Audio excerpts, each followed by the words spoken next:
Salam dan bahagia. Saya, Gusti Ngurah Dwi Putra, CGP Angkatan 7, Kabupaten Karangasem.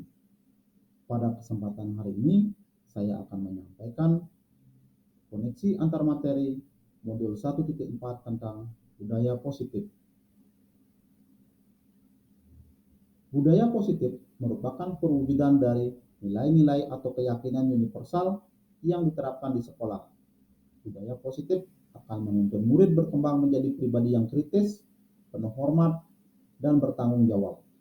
Budaya positif diawali dengan perubahan paradigma tentang teori kontrol.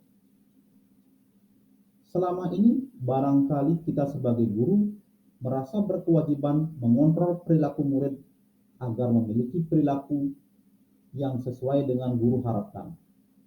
Perwujudannya, guru sering memberikan hukuman kepada murid yang melakukan kesalahan dan memberikan imbalan terhadap perbuatan baik yang dilakukan murid.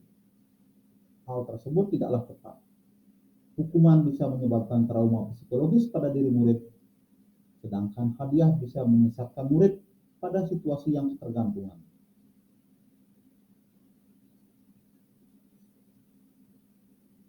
Satu hal yang wajib kita pahami sebagai guru, bahwa semua perilaku manusia pasti memiliki tujuan. Begitu pula dengan perilaku murid. Bahkan sebuah kesalahan yang dilakukan murid pasti memiliki alasan. Alasan tersebut biasa disebut dengan pemenuhan kebutuhan dasar manusia. Ada 5 kebutuhan dasar manusia.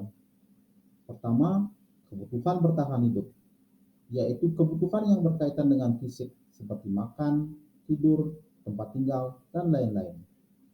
Yang kedua adalah kebutuhan cinta dan kasih sayang.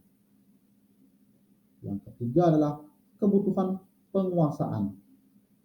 Yang keempat adalah kebutuhan kebebasan. Dan yang kelima adalah kebutuhan akan kesenangan.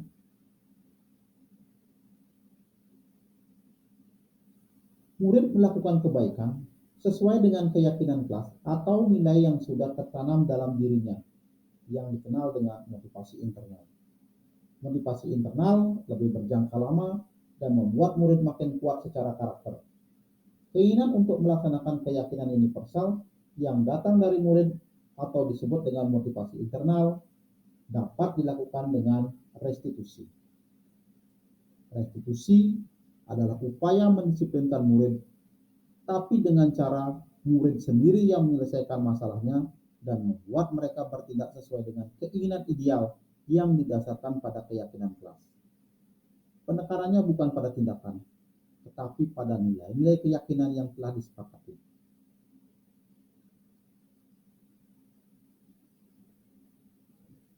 Hal tersebut tentu akan berjalan dengan semestinya ketika guru menempatkan diri sesuai dengan posisi kontrol yang tepat. Posisi kontrol yang terbaik adalah posisi seorang guru sebagai manajer.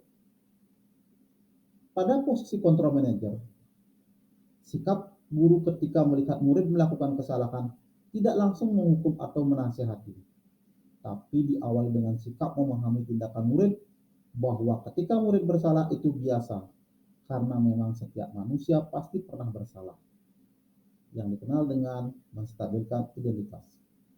Selanjutnya, guru mencoba memahami alasan atau kebutuhan dasar apa yang ingin dipenuhi murid dengan perilakunya tersebut. Validasi tindakan yang salah. Selanjutnya, murid diingatkan tentang keyakinan kelas dan dipancing dengan pertanyaan tentang bagaimana seharusnya sikap mereka menurut keyakinan kelas, dan jawabannya datang dari murid itu sendiri. Kemudian baru ditanyakan solusi terbaik menurut murid tersebut yang berdasarkan keyakinannya tadi. Menanyakan keyakinan.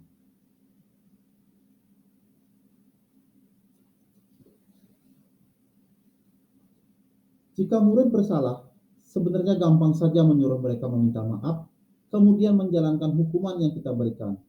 Murid pun menuruti kemauan guru. Dengan seperti itu, seolah-olah masalah selesai.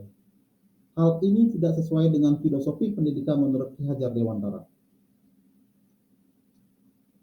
Menurut Ki Hajar Dewantara, pendidik menuntun segala kodrat yang ada pada murid. agar mereka dapat mencapai keselamatan dan kebahagiaan yang setinggi-tingginya, baik sebagai manusia maupun sebagai anggota masyarakat.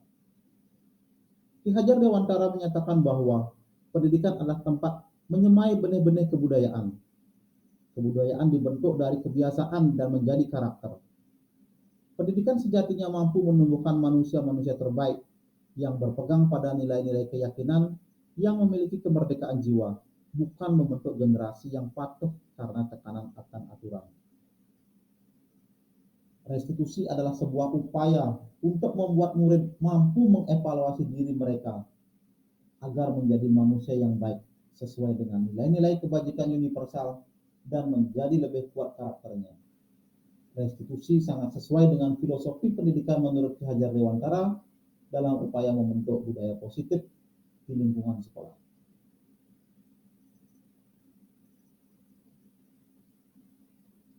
Budaya positif merupakan cerminan dari profil pelajar Pancasila. Yang pertama adalah beriman, bertakwa kepada Tuhan Yang Maha Esa dan berakhlak mulia. Yang kedua adalah berkebinekaan global. Yang ketiga adalah bergotong royong. Yang keempat adalah mandiri. Yang kelima adalah bernalar kritis. Dan yang keenam adalah kreatif. Proses restitusi merupakan salah satu bentuk keberpihakan guru kepada murid sesuai dengan nilai dan peran guru penggerak. Nilai guru penggerak yaitu mandiri, reflektif, kolaboratif, inovatif, dan berpihak kepada murid. Guru penggerak menjadi salah satu wadah atau agen restitusi di sekolah dengan memainkan perannya sebagai pemimpin pembelajaran, menggerakkan komunitas praktisi, menjadi coach bagi guru lain, mendorong kolaborasi antar guru, dan mewujudkan kepemimpinan murid. Melalui nilai-nilai dan peran guru penggerak, diharapkan terbentuknya budaya positif di lingkungan sekolah.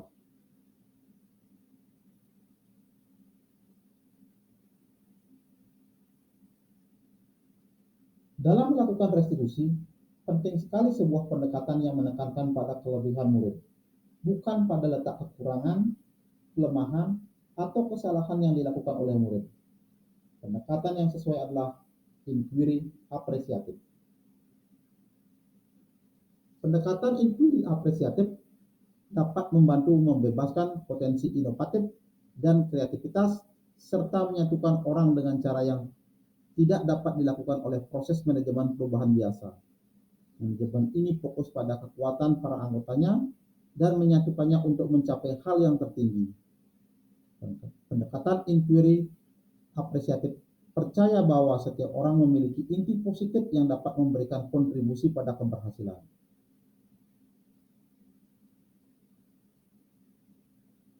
Seorang guru penggerak sebagai agen restitusi memiliki visi yang mendukung pendidikan berpihak pada murid, sehingga budaya positif dapat tercipta dengan baik.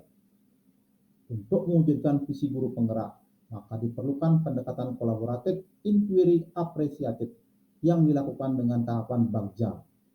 Buat pernyataan, ambil pelajaran, gali mimpi, jabarkan rencana, dan atur eksekusi.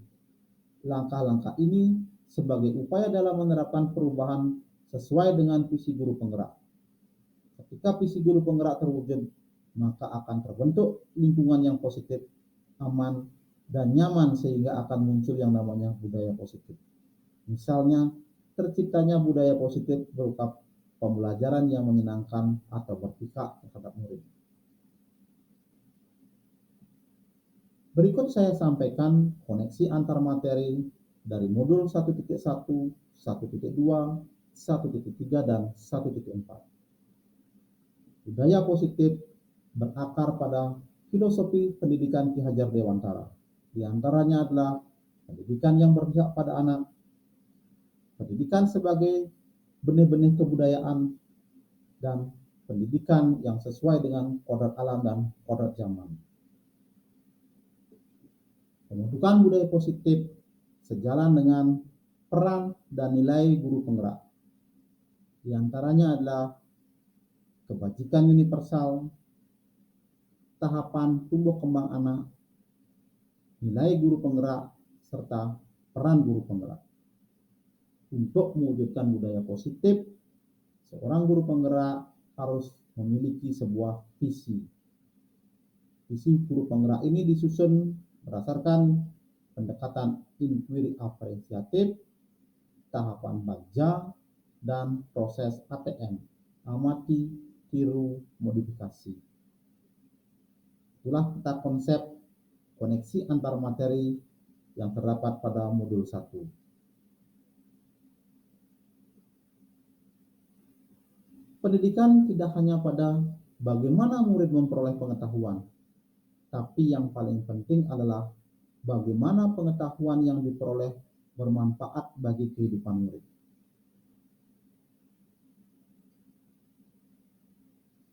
Demikianlah koneksi antar materi modul 1.4 yang telah saya sampaikan. Terima kasih telah menonton video ini. Salam dan bahagia.